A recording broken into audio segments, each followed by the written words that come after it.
Everyone, it's Father Sean here with the very last year of the Eucharist video. This video is released on, I believe, December 30th, 31st, 30th, I think.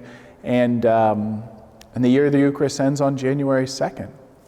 So it gives us this opportunity to reflect. You know, the end of the year is always a time where we look back over the year, we examine, we see what blessings the Lord has worked, the ways He's stretched us, the ways He's challenged us, the ways He's called us deeper into relationship with His Son. And we can use the lens of the year of the Eucharist to do this and to kind of look at those original goals that we had for the year of the Eucharist and kind of ask ourselves, well, how have I grown in that? Because I imagine everybody has, and in various ways. How have we deepened our relationship to God through this incredible gift of the Eucharist?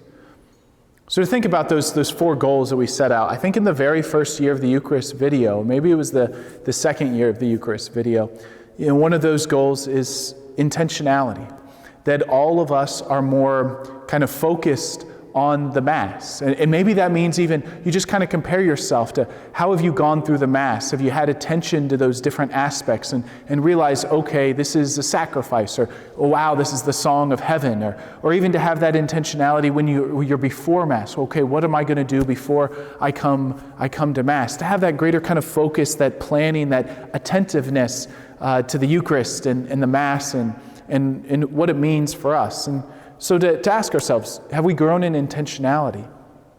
And then also, have we grown in gratitude? And maybe this has shown itself through your prayers after Mass, or maybe it's just kind of your mind being blown that God has given us this gift and how deep and how profound and how important it is for us in our own spiritual lives. Just as the Lord fed His people with the manna in the desert, He feeds us with this Eucharist, and to have that incredible gratitude and just know that He's a good Father feeding us with the very body and blood of His Son. So to maybe look back in this year and ask, well, have I grown in gratitude towards the Lord? Have I grown in gratitude for this gift of the Eucharist?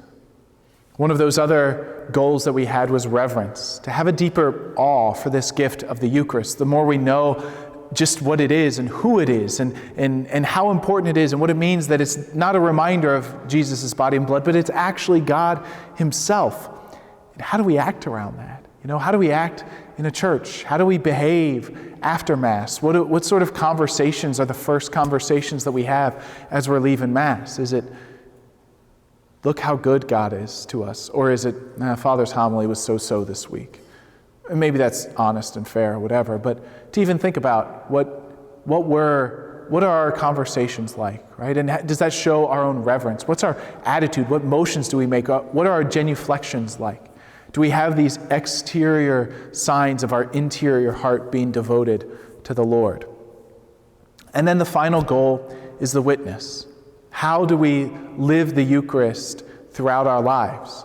At the end of Mass, we're dismissed and said, go and announce the gospel of the Lord, or go glorify the Lord by your life, or go in peace.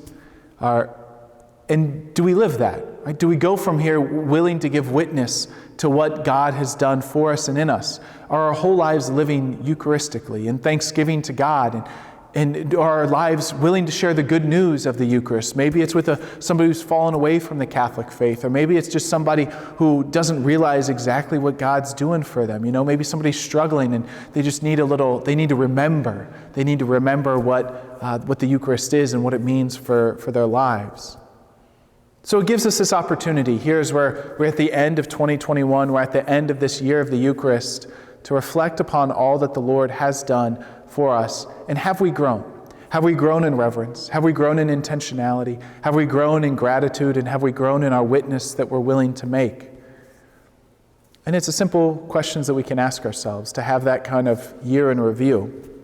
So thanks for journeying with us on these during this year of the Eucharist. So many things have happened, so many lives I've just heard that God has done so much. And so for that, we're really grateful. And just one last kind of announcement and plug is that this Sunday, January the 2nd, 2022, The Archbishop will be in our parishes to close the year of the Eucharist at St. Joseph. He'll be celebrating the 10 a.m. Mass on January 2nd. So hopefully everybody can come. We'd love for it to be a packed house to give thanks to God for this incredible year of the Eucharist, and also to thank God in a particular way for the sanctuary improvements that have happened at St. Joseph over this past year. So we have so much to be grateful for. We have to be grateful for the Archbishop coming, to be grateful for all that the Lord's done in our lives, that he's done in our parishes this year. But most especially, we have to be grateful the fact that the Father has given us his Son. He's given us his Son in the cross, Jesus' suffering and death, and he's perpetuated that through the incredible gift of the Most Holy Eucharist. So thanks for tuning in, thanks for following, thanks for your prayers during this year of the Eucharist, and may the Eucharist continue to nourish your walk with our Lord Jesus Christ.